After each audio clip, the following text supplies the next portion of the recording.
لوگ مساجد میں جانے سے بھی ڈر رہے ہیں۔ برطانیہ فسادات کی لپیٹ میں کیوں ہے؟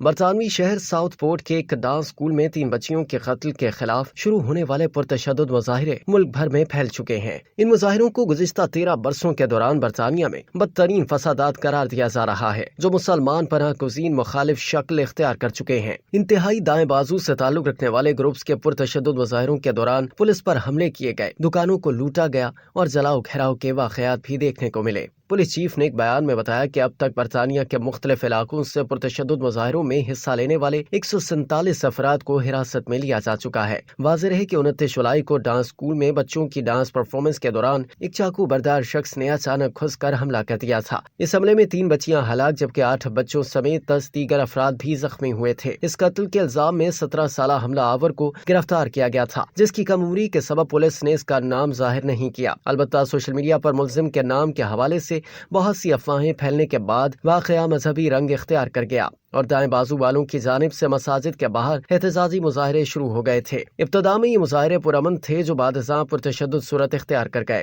حالانکہ پولیس واضح کر چکی ہے کہ حملے سے متعلق غلط معلومات پھیلائی جا رہی ہیں۔ یہ دہشت گردی کا واقعہ نہیں اور ملزم کا اسلام سے کوئی تعلق نہیں۔ ملزم برطانیہ میں ہی پیدا ہوا اور اس کے خاندان کا تعلق روانڈا سے ہے۔ اس وضاحت کے باوجود حملے کے اگلے روز ساؤتھ پورٹ میں بڑی تعداد میں مظاہرین ایک مقامی مسجد کے قریب جمع ہوئے، جہاں ہنگامہ آرائی کا آغاز مسجد پر اینٹیں، بوتلیں اور پتھر برسانے سے شروع ہوا۔ اس ہنگامہ آرائی کے نتیجے میں کم از کم 50 سے زیادہ پولیس اہلکار زخمی ہوئے تھے۔ ایک برطانوی خاتون نے بتایا کہ لوگ مساجد میں جانے سے بھی ڈر رہے ہیں۔ بہت سی اطلاعات موصول ہوئیں کہ اس وقت ملک بھر میں جاری کشیدگی میں مسلمان خواتین کو بھی ہدف بنایا جا رہا ہے۔ پولیس چیف نے پرتشدد مظاہروں کی ذمہ داری جھوٹی اور غلط معلومات پر عائد کرتے ہوئے کہا، ایسی اکثر پوسٹ کو ہائی پروفائل اکاؤنٹس کے ذریعے شیئر کیا گیا ہے۔ دوسری جانب وزیر اعظم کیئر سٹارمر نے برطانیہ کی سڑکوں پر بدامنی کو دائیں بازو والوں کی غنڈہ گردی قرار دیا اور کہا کہ ان حملوں میں مسلم کمیونٹیز کو نشانہ بنایا گیا ہے۔ انہوں نے کہا کہ پرتشدد ہجوم ہمارے ملک کی نمائندگی نہیں کرتا اور اگر آپ لوگوں کو ان کی رنگت یا عقیدے کی وجہ سے نشانہ بناتے ہیں تو مجھے یہ کہنے میں عار نہیں کہ یہ انتہا پسندی کی علامت ہے۔ برطانوی وزیر اعظم نے پولیس کو نفرت پھیلانے والے افراد کے خلاف کارروائی کے لیے بھرپور حمایت فراہم کرنے کا عزم ظاہر کیا ہے۔